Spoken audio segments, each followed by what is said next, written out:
My name is Rachel.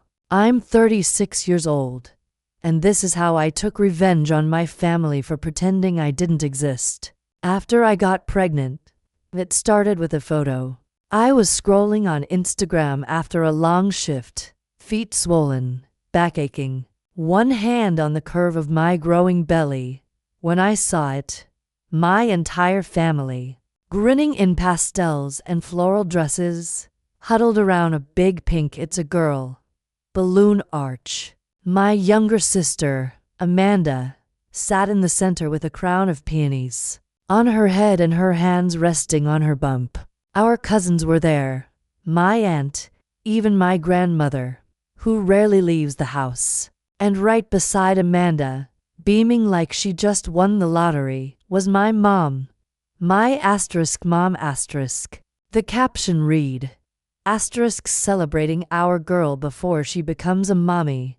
I didn't even know their was a baby shower. No text, no invite, no awkward group message pretending I was included. Not even a vague, "Hey, heads up, we're doing something for Amanda." Just silence. And then, a social media slap in the face. At first, I stared at the screen, convincing myself maybe it was a last-minute thing. Maybe they meant to call me and forgot. Maybe my number changed and they didn't have the new one, even though it hadn't. But the truth settled in fast. They hadn't told me because they hadn't wanted me there. Amanda had been married a year, pregnant just 4 months, and the golden child since she hit puberty. I was the older sister, unmarried, just starting to show at 16 weeks, and carrying a baby no one in the family had even acknowledged. I refreshed the photo again, just to make sure. The comments stung. So beautiful. 3 generations of women. Can't wait to meet the newest princess. I didn't see a single comment wondering where I was. Not even a wish Rachel could be there. My throat tightened. I hadn't cried much since finding out I was pregnant. I'd been too focused on holding things together, working extra hours, prepping the tiny nursery, telling myself I didn't need anyone's approval to raise this child. But in that moment, I cracked. Because it wasn't just about a party. It was about being erased. Like I didn't exist anymore. Like this life growing inside me didn't matter. Like I didn't matter. The worst part, I'd told them. I'd sat at the same dinner table 3 months earlier and announced, trembling, that I was pregnant. No one had clapped. Amanda had barely looked up from her phone. My mom said, "That's surprising," and then changed the subject to someone's wedding. I remember going home that night and whispering to my belly, "You matter, even if no one else thinks so." So when I saw that baby shower photo, the balloons, the cake, the stupid mommy-to-be sash, something in me flipped. I wiped my tears, closed the app, and started planning. A shower of my own. But not just any shower. One they WOULD single quotes T forget. And I didn't tell them it was for me. Until they were already inside. I'm the oldest of 3 sisters, raised in what looked like a picture-perfect suburban family in Ohio. From the outside, we were postcard material. White picket fence, Sunday dinners, matching pajamas at Christmas. But inside, there was always a silent script we followed. Lily was the golden child. Emma was the wild one we all made excuses for. And I was dependable, the helper, the one who stayed late to clean up after birthday parties, who remembered everyone's dentist appointments, who watched Emma when she came home drunk at 16 and made excuses so dad wouldn't blow up. I was the one who smoothed the edges, even when I was breaking inside. I became a teacher, middle school English, and stayed in the same district for 12 years.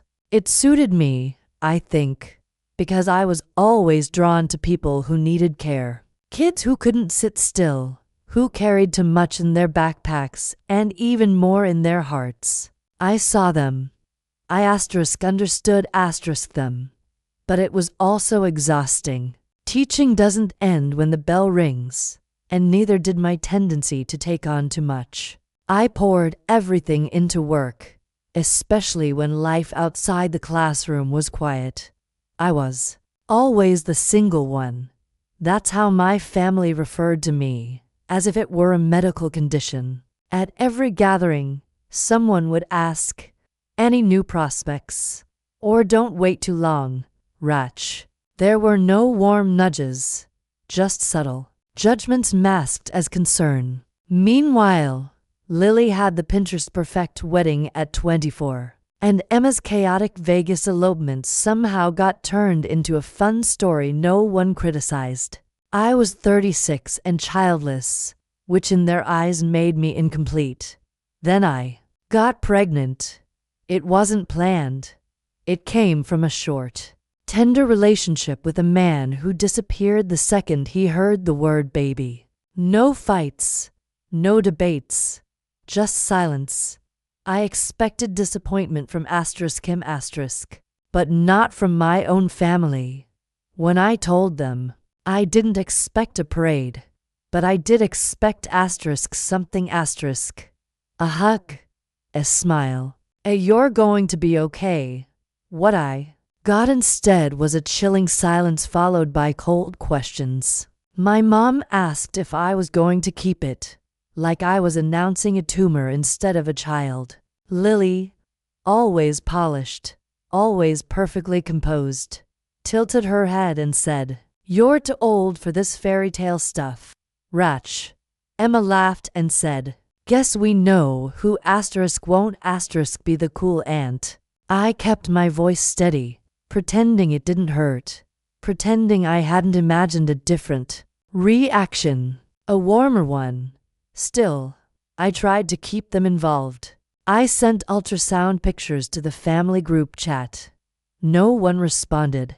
I updated them after my first trimester screening. Emma replied with a meme. When I shared that I was having a boy, my dad, who I still hoped would be proud of me, sent back a single thumbs up emoji. That was it. No follow-up. No excitement. Just a little yellow cartoon hand, like I was announcing I'd finally changed a tire. Despite all that, I didn't cut them off. I still had hope. I told myself families come around. That maybe they were just shocked. That maybe they'd melt when they saw my son's tiny socks, or felt him kick through my belly. I told myself this even as their silence stretched into weeks. And still, when I found out Lily was pregnant, I bought a little onesie for her baby. Pale pink with gold script that read, "Cousins make the best friends." It was corny, sure, but I'd imagined handing it to her at the shower. I imagined us laughing, talking about morning sickness and strollers. I imagined a moment where we could be two expectant moms, not rival sisters. I held onto that fantasy even as the reality around me made it impossible. That's the thing about being the responsible one. You carry the weight of hope longer than you should. You believe that if you just love hard enough, stay quiet enough, forgive fast enough, you'll finally earn your place. But standing there, staring at that photo of Lily's baby shower, seeing every face except mine, I realized I wasn't just excluded.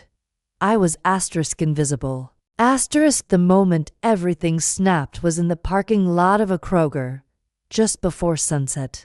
I had gone in to buy almond milk and prenatal vitamins. That's all. Nothing dramatic. Just a routine stop on the way home from work. I was tired, bloated, and my feet had started swelling in a way that made walking feel like trudging through sand. I sat in the driver's seat for a moment, letting the air conditioning blast my face, and instinctively opened Instagram, hoping to distract myself with something mindless. The very first thing that popped up was Lily's post. Asterisk 3 generations of love, can't wait to meet baby James. Asterisk my stomach turned cold. I didn't even need to see the photo to feel the blow. But I looked anyway. And there they were. The whole family. My mother, arms wrapped around Lily's shoulders, grinning like she'd won a contest. My dad standing awkwardly but proud. Cousins I hadn't seen in months. Neighbors I barely remembered. Even old family friends who used to come to our cookouts. Everyone had gathered, dressed in pastels, holding cupcakes, posing under a big arch of pink and gold balloons. I recognized the backyard. It was my parents', my childhood home. They had thrown her a shower there without a word to me. I kept staring at the photo, the faces, the joy. Not one hint of discomfort. Not a single chair empty. Not one sign that anyone had said, "Shouldn't Rachel be here?" I scrolled through the comments like a glutton for pain. "So beautiful. Lily, you're glowing. Where's your sister? Thought you were both expecting." That one made me stop. I clicked on it. It was from a family friend. And then I saw Lily's reply. Right there in black and white. Asterisk it's complicated. Asterisk my breath caught in my throat. I felt like I had been slapped. Not just excluded. Asterisk explained away. Asterisk like I was a messy secret they didn't want to unpack. Like I was an inconvenience. A complication. I didn't even realize I was crying until I tasted the salt on my lips. Silent tears. Heavy ones. The kind that make your chest heave even though your mouth doesn't open. I looked down at my belly, rounder now than it had been even a week ago, and whispered, "I'm sorry. They don't see us." My hand rested on the spot where I'd felt him flutter the day before. "But I do. I see you." And that's when something shifted, like a steel door inside me slammed shut.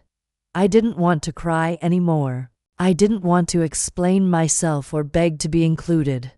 I wanted them to asterisk regret asterisk erasing me. I wanted them to feel that cold burn of being overlooked.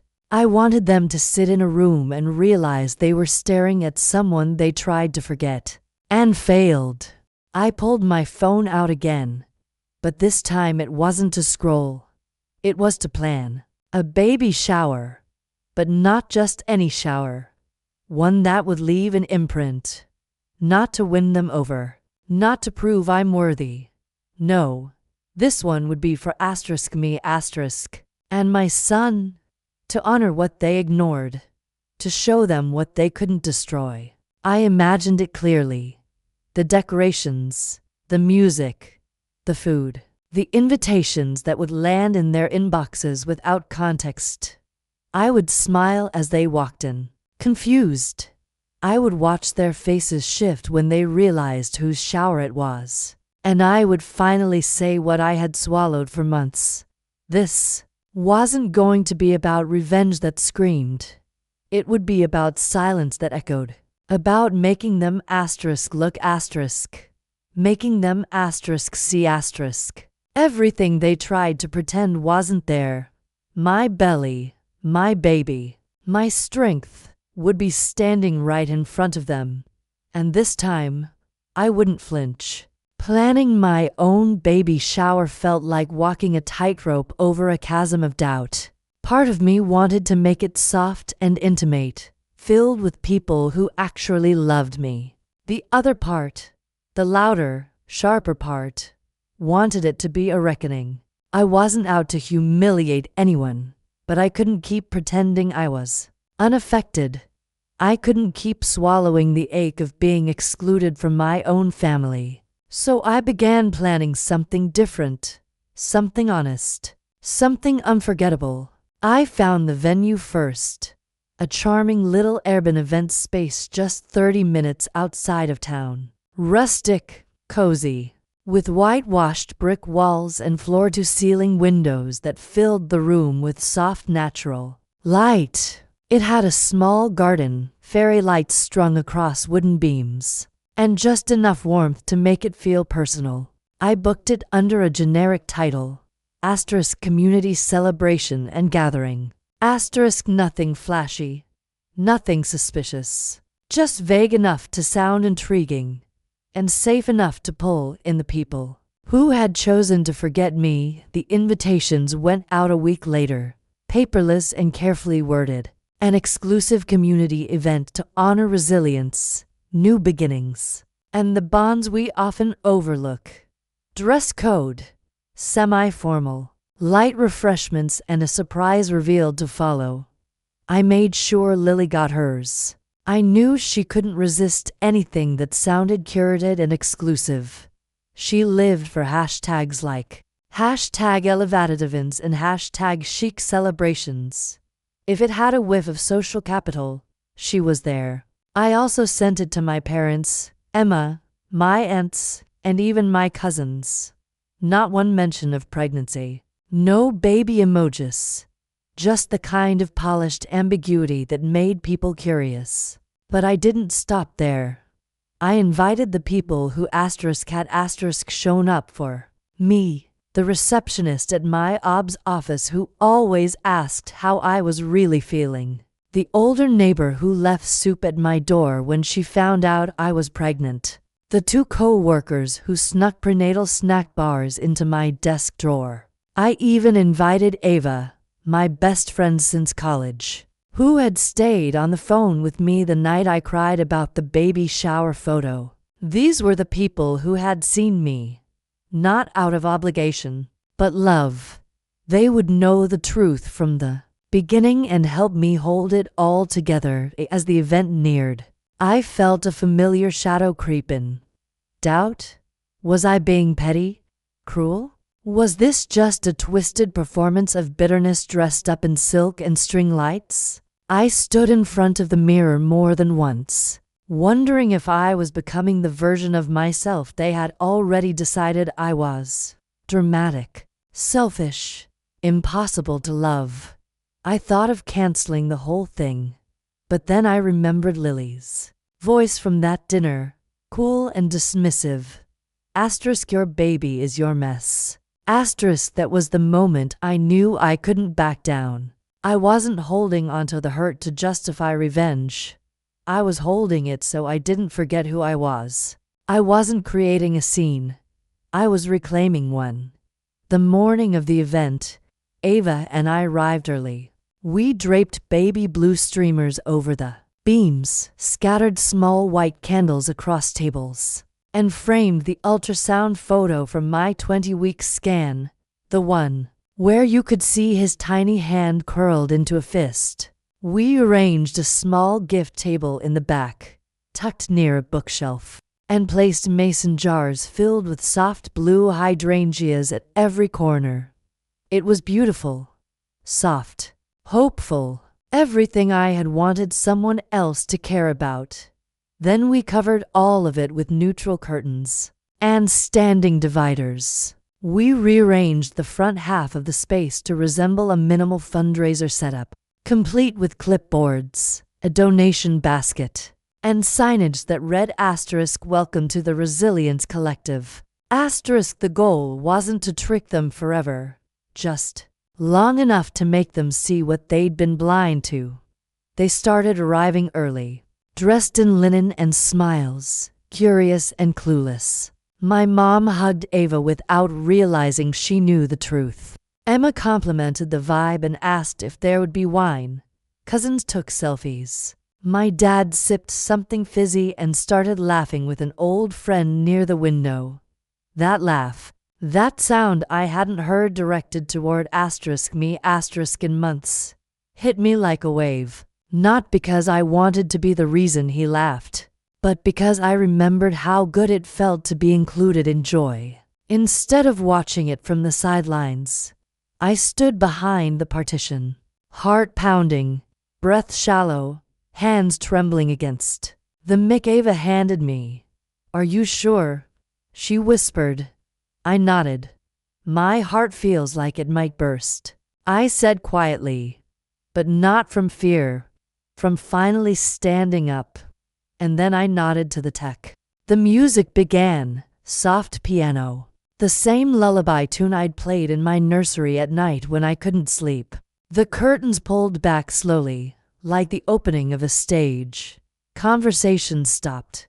Heads turned, and I walked out, my belly, round and proud, led the way. I wore a soft sky blue dress that hugged every curve of this journey. My hair was up, my eyes wet but unflinching. I held the mic in one hand, and with the other, I gently rested my palm on my belly. Thank you all, I began, voice steady, for coming to celebrate my son, the one none of you wanted to acknowledge. Silence, thick, uncomfortable silence. My mother's smile froze. Lily blinked. My dad lowered his drink. I stood there, not to accuse, but to be seen. And this time, I wasn't going to let them look away. The silence was suffocating, thick and immediate, like the air had been vacuumed from the room the moment I finished speaking. My words echoed for a beat too long, bouncing off the brick walls as everyone froze. No one moved. No one blinked. My mother's face drained of color, her carefully applied makeup making her look more like a wax figure than a person. Lily stood near the table with a flute of sparkling water in her hand, her mouth parted slightly. She mouthed something. What is this? But no sound came out. Emma looked down, suddenly fascinated by the hem of her dress. I didn't move. I didn't flinch. I stood with the mic still in my hand, my belly rising and falling with every breath, my spine straight. The part of me that used to fold under pressure, the peacemaker, the helper, the apologizer, had been burned away. What was left was a woman standing not just for herself, but for the child growing inside her. A woman who had learned that being ignored was more painful than being hated. A woman done with waiting. I invited you here, I said, voice calm, not out of pettiness, but because I deserve to be seen. My son deserves to be seen. As if on cue, the lights dimmed and the projector screen flickered to life behind me.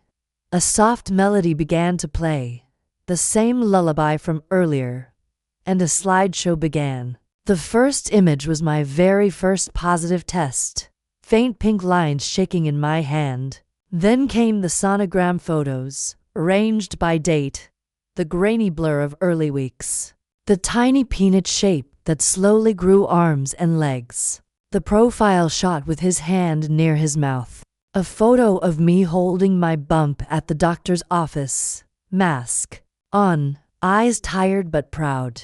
One of me painting the nursery alone, another of Ava hugging me outside a prenatal class. Some guests started clapping softly, others looked down. One of my aunts, the one who used to braid my hair when I was a child, began to cry silently in the back row. Lily finally found her voice and stepped forward, face flushed with embarrassment. Rachel, you can't just... I turned to her. Don't. You threw a party to celebrate life and excluded mine. My voice didn't waver. You all pretended I wasn't there because my pregnancy didn't fit your timeline, your picture, your image of what's acceptable. But this baby is coming, with or without your approval. My dad stood up slowly, his jaw clenched. He didn't say anything, just turned toward the door. I watched him move, watched his hand reach for the knob. My heart didn't break this time. It steeled. I lifted the mic once more. Go ahead, I said softly. At least now you're doing it to my face. The silence held for a beat longer, almost unbearable, until someone unexpected broke it. One of Lily's friends, a woman I barely knew but recognized from her Instagram stories, stood up and said clearly, honestly, "Rachel, I respect the hell out of you." Heads turned toward her. She shrugged and added, This took guts. You didn't just throw a party. You told the truth. That matters." And then something started shifting. One by one, a few others approached. Not family, but friends, neighbors, people who had seen my journey from afar. They came to hug me, to whisper, "You're brave," or "I'm proud of you." The ob nurse I had invited touched my shoulder and said, "You're going to be an incredible mom." I felt him kick. Right there in that moment.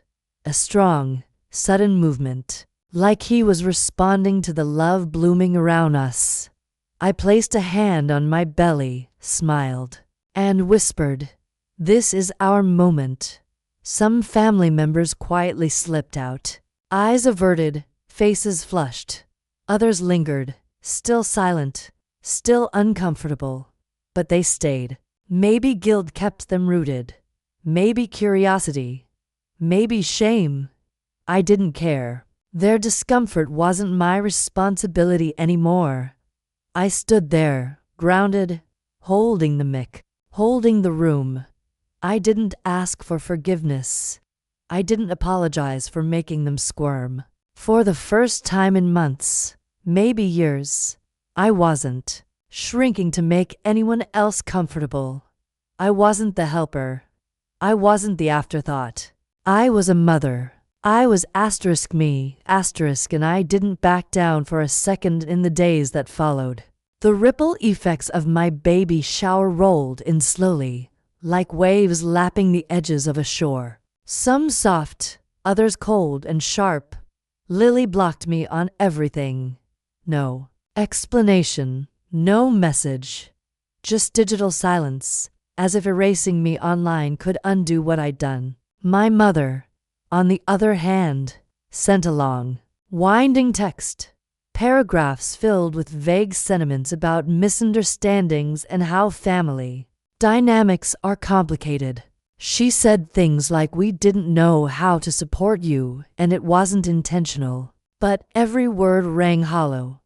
There was no apology, just justification. I read the message once, took a deep breath, and let it sit in my inbox, unanswered. I didn't owe her closure. Not anymore. But something had shifted in me. I didn't feel broken. I didn't feel ashamed. I felt seen for the first time in what felt like years. I wasn't chasing their love like a dog scratching at a locked door. I had opened a new one, and it led somewhere warmer, softer, real. A few days later, I posted a single photo from the event, me in my sky blue dress, one hand on my belly, smiling with my eyes closed. No dramatic captions. Just this. Love doesn't require approval. It just shows up, within hours. My inbox overflowed. Co-workers I barely spoke to sent heart emojis and messages of support. A woman I hadn't seen since college wrote, "Thank you.